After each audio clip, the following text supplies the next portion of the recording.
For those of you who don't know me, I'm Akriti. I'm one of the interns, and I'm going to be presenting on the appendix.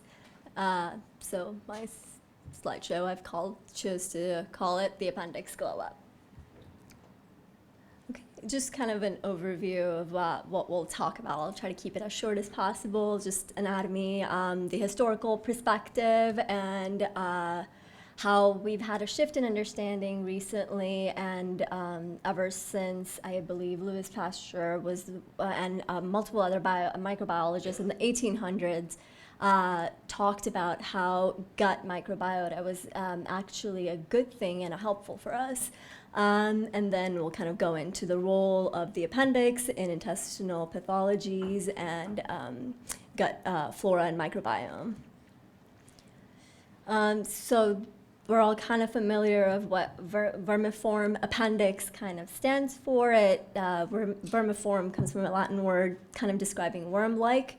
So the appendix is a narrow tubular worm-like structure. It can vary from 5 to 10 centimeters in length and about 1.5 to 2 centimeters in diameter, and can also vary in its location. Retrocecal is the most common. And it's found in the lower right quadrant attached to the cecum.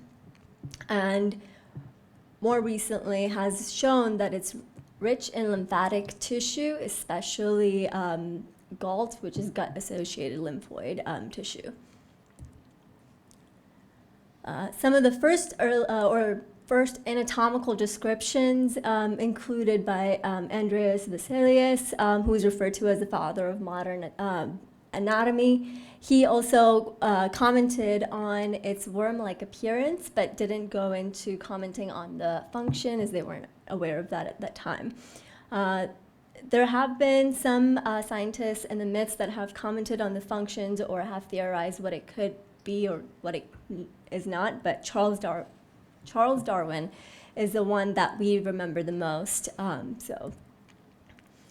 In his very early book, The Descent of Man in 1871, he described the appendix as a single rudiment, namely the vermiform appendage of the cecum. And he concluded that not only is it useless, but is sometimes the cause of death, which we are aware from our introduction, and can become inflamed when there is a obstruction in the passage. So evolutionary insight into the function of the human appendix. So there have been previously thought that the appendix had a more role in digestion, and as the human diet evolved from a herbivorous to carnivorous diet, we no longer needed the function of cellulose digestion, and we kind of lost that ability throughout our evolution. But now we think that the appendix has shown to have more prominent immune function rather than a digestive function. And that's been proven more recently by studying multiple other mammals and even some amphibians who have had shown that the proximal large bowel has kind of similar function in the immune role and microbiome that is similar to the appendix found in humans, as well as some primates and other mammals. So initially, because some other smaller mammals, such as rabbits and one of the monotremata kind of class of animals, were shown to have a larger diameter of the appendix as well as the length. So it was thought that the human appendix had kind of lost its function and was becoming a non-functional entity. So it lost its size over time. But now it's been, multiple studies have shown recently, one particularly done by Cardone and Cooch, that demonstrated that not only closely related primates, but as well as other mammals have had some similar structures that look like the appendix, also called the cecal patch, that have this rich microbiome and immune immunological anatomy that's similar to the human appendix and has a role in protecting them from infections. And that sort of convergent evolution kind of led us to believe that the appendix is not a vestigial organ, but rather actually serves an immunological function, not only in humans, but in other species as well. Specifically, the earliest or most prominent studies that I found, done in 2007 by Bollinger, show kind of termed the worm-like morphology of the appendix and its location actually a really good and beneficial characteristics of the appendix to make it a safe house for cells. So it was a way, the smaller lumen keeps it protected from translocation of harmful oral bacteria that can find its way into the gut, so it doesn't actually affect the appendix, and because it's a way it doesn't get into contact with fecal matter, so it preserves its beneficial microbiota that actually can help recolonize the rest of the gut after an acute diarrheal illness, when we will lose kind of the overlayer that's protective for the rest of our gut. So some other characteristics that we've seen with kind of more advancement in science, and we're actually doing more studies of the appendix anatomy and looking at its histology. We've seen that it's actually abundant in lymphocytes, such as natural killer cells, that CD3 T cells that secrete cytokines and chemokines to attract neutrophils, as well as other immune cells to help kind of show the immune system that, hey, there is a pathogen here that and to activate the immune system. And in this particular table, I wonder if I can point, no, not really. In this particular table, it actually shows that some of these immune cells are actually increased in the appendix compared to the rest of the large bowel. Most of this is kind of detailed, but it actually has the presence of CCL2-1 receptor, which is a chemokine, and that attracts lymphocytes, and that is also higher in the appendix compared to the rest of the bowel. And similar to the rest of the intestines, it has T cells exhibiting the beta-7 subunit that helps attract B and T cells to the site if needed to present with a pathogen, as well as also has, it also attracts and shows intestinal dendritic cells, which is DCs, sorry, I forgot to mention it there, to tell T cells to convert to T regulatory cells after contact with a bacterial antigen. And this helps kind of transform, and this transformation actually helps lead to inflammation to help clear out the infections. And this has been shown to be higher in the appendix compared to the bowel. I actually found this very cool TikTok video by Dr. Sanchez Blanco. He presents a lot of these on his TikTok, and he actually gave me permission to use this in my presentation today.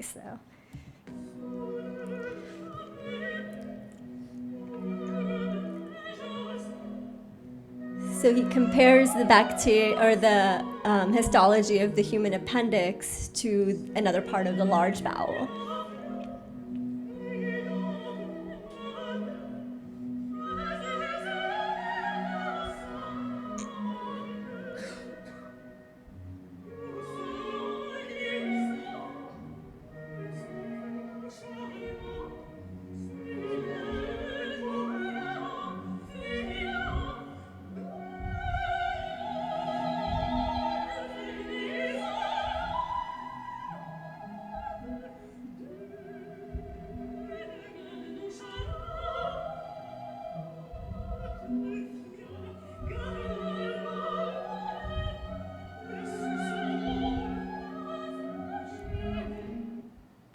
So that was kind of just demonstrating how lymphoid tissue within the appendix is actually more extensive than anywhere else in the rest of the bowel. But the appendix also contains crypts that helps kind of has stem cells as well, and also has goblet cells to help with immune function.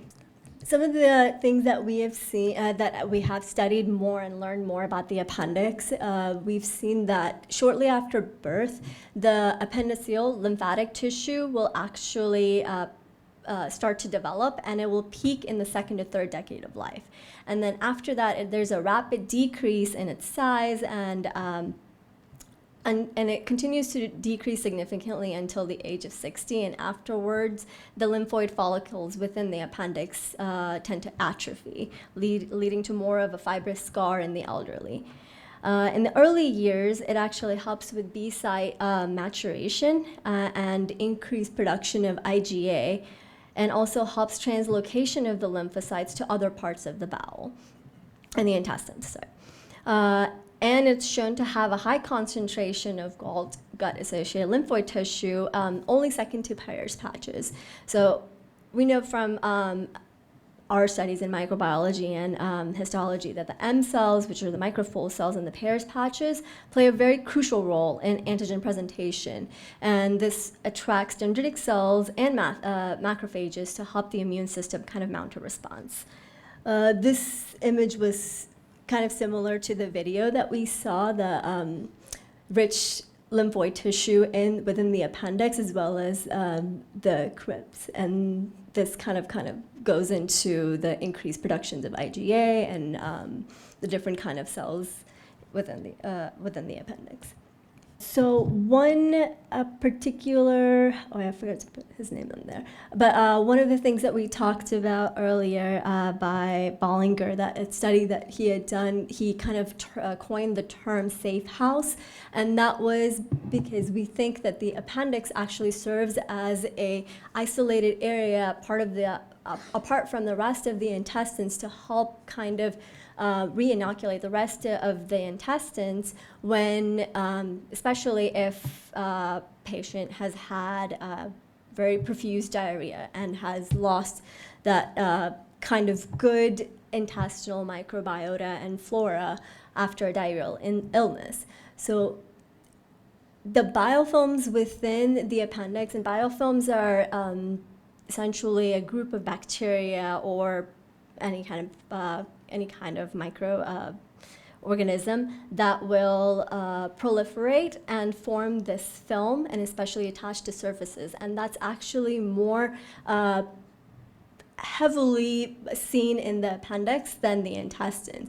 And that biofilm within the appendix, because of its location, is more isolated after a diarrheal illness than the rest of the intestines. So after diarrheal illness, they can actually help kind of recolonize the rest of the bowel to protect you from reoccurrence from a from a diarrheal illness. Other things as well, it also provides a good location to maintain a bacteriophage complex. So bacteriophage are kind of are viruses that infect bacteria, and these are also important in helping you recolonize the rest of your bowel after a diarrheal illness. So that's why it's been coined a safe house with commensal bacteria that's beneficial for our gut flora. There are several studies that kind of recently have looked more into the role of the appendix in diarrhea, and especially in patients who have had appendectomies, and how their response to a severe diarrheal illness has been. Two of the ones that are more recent that I was looking at was one in 2021, which was a retrospective study that looked at about 400,000 Taiwanese participants, and of which 50% of them had a previous appendectomy before. And of those, 112 had acquired a non-typhoidal salmonella diarrheal illness and needed to be hospitalized. So they studied them along with the other patients, and there were very minimal I forgot to put the number on here, but very minimal people that developed NTS in people who did not have an appendectomy.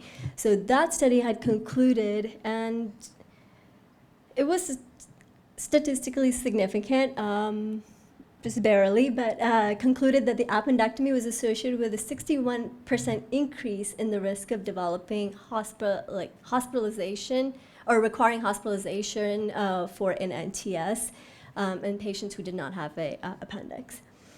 Another study to kind of demonstrate how the appendix has functioned not only in the humans but also in other primates and other species was done by Kaur, and that was very recently as well, I believe 2022 or 2023.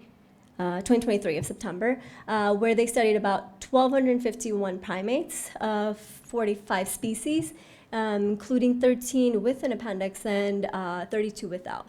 And in those, they saw that about 2,800 episodes of diarrhea, 13%, which were very severe, requiring hospitalization and supportive therapy, well, for the primates. But it actually showed a significant result that there was a lower risk of severe diarrhea among those that still had an appendix present compared to those without. And especially in the younger cohort, which had a higher likelihood of developing a severe diarrheal illness. And it showed that there was a delayed onset of severe diarrhea in those with an appendix. And interestingly, in primates, they actually studied them for 20 years after follow-up, and there was no episodes of any acute appendicitis, whether that required hospitalization or not. Sorry, I can't point to the data, but that's what that graph was showing, that the red is a patient or primates that do have an appendix present, and the gray is those without, and the ones without had a more severe illness than the ones with. So another study done more recently by, that was published in February of 2024 this year by the Journal of Gastroenterology and Hepatology that studied the role of appendectomy in patients developing colorectal cancer. And they actually reviewed about 11 papers, and that included case studies, cohort studies, and meta-analyses. And they showed a statistical significance with 5 out of 9 studies that showed a significant increase in colorectal cancer hazard ratios in patients without an appendix. So that ratio ranged from 1.14 to 2.99. And this mainly occurred in patients who were of older age, so 50 plus to 60 plus. This study also showed that there was an early risk in 2 studies with highest risk of colorectal cancer occurring within the first 3 years post-appendectomy, but then returned to baseline. There are contradictory studies that I'll show you in the next slide, but incidental appendectomy had the highest increased risk of colorectal cancer with a hazard ratio of 2.9. So I think one study had showed that colorectal cancer risk within 5 to 14 years post-appendectomy increased, but not within the earlier 1 to 4. So these 2 studies were kind of contradicting each other's. So that was some of the contradicting findings. 4 of the studies showed different results. So there was one that was a case control that found no significant increase in colorectal cancer. One study actually found decreased risk of colorectal cancer with the post-appendectomy, especially in the distal colon, so left-sided. And then one study showed no increased risk of cancer in the immediate years. So this is the one that was referring to earlier. The pediatric population was also studied by one of the studies by Cope et al. That showed no overall increase in colon cancers in the pediatric populations post-appendectomy, but it did show a slight increased risk in stomach cancers and non-Hodgkin lymphomas. couple of the studies that they had looked into, she et al. I have actually mentioned in earlier, talked about altered gut microbiome, post-appendectomy that contributed to colorectal cancer. So this was the one that actually had a very had a statistical significant increase in post-appendectomy patient of increased risk of colorectal cancer. And then the rest are kind of highlighted. I added this in here for like general overview. Kind of the conclusion of this study that was published in February. So it did a systematic and meta-analysis review, and it showed an increased odds ratio for colorectal cancer in post-appendectomy patients, especially significant in the American Asian populations, but not so significant in European populations. And this kind of may also, they talked about geographical differences could also contribute to this, as in access to healthcare, earlier screening colonoscopies, and early detection of precancerous lesions. The study also showed left-sided versus right-sided colorectal cancer. Left-sided was described as distal to the left colic flexure, and right-sided was proximal to that. And they do have distinct molecular and clinical pathological features, and I think this has been studied in previous works before, but they do, right-sided and left-sided have different driver mutations. But this specifically showed that there was an increase in right-sided colorectal cancers noted in post-appendectomy patients, particularly in the later years, so not within the first 1 to 3, but 5 to 14 years post-appendectomy. And this is not necessarily the point of this study, but they do comment on how there's a worse prognosis of right-sided colorectal cancer versus left. So they do hypothesize that appendectomy might influence driver mutations that lead to the right-sided colorectal cancers in patients without an appendix.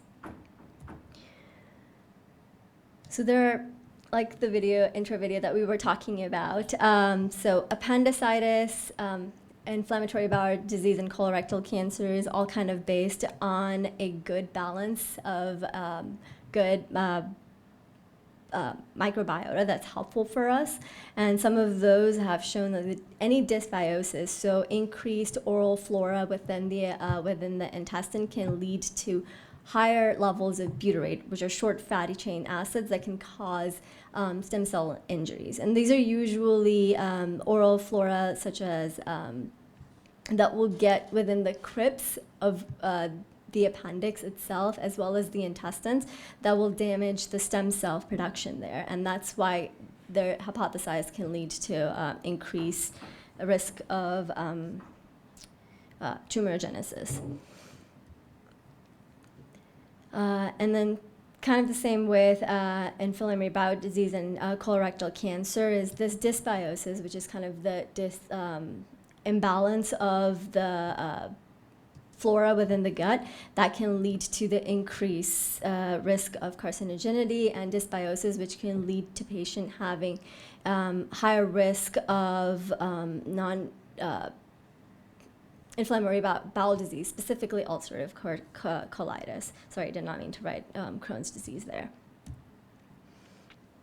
So I know we talked a lot about the appendix and its function and how it's important and provides a very good immune role in patients, specifically those that are affected by acute, severe diarrheal illnesses.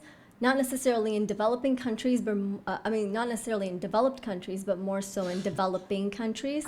But the guidelines to this day are, and these were updated just last year in 2023, still recommend appendectomy as a choice for acute appendicitis, especially because non-surgical management can lead to higher rate of perforation and reoccurrence, and that still is the case today.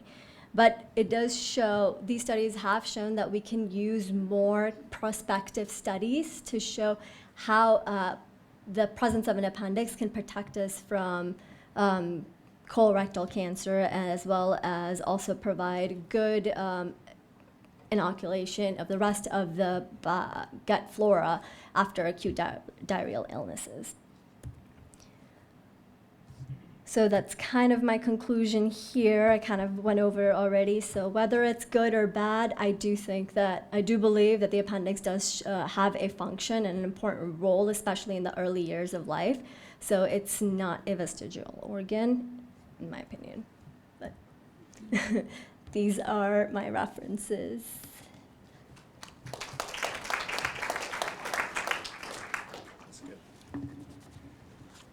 All right, anybody have any questions or comments? Nobody? All right, well then I guess we get to vote. The appendix is a vestigial organ which has no purpose, which is pretty much what probably everybody's been taught, right? Has anybody not been taught this? Maybe? Most people have been taught this, I think. And you can see even Stephen Colbert was taught this by his physician. Okay, so let's vote. How many people think this is true? How many think it's plausible? Anyone? How many think it's busted? All right. All right, we're busted.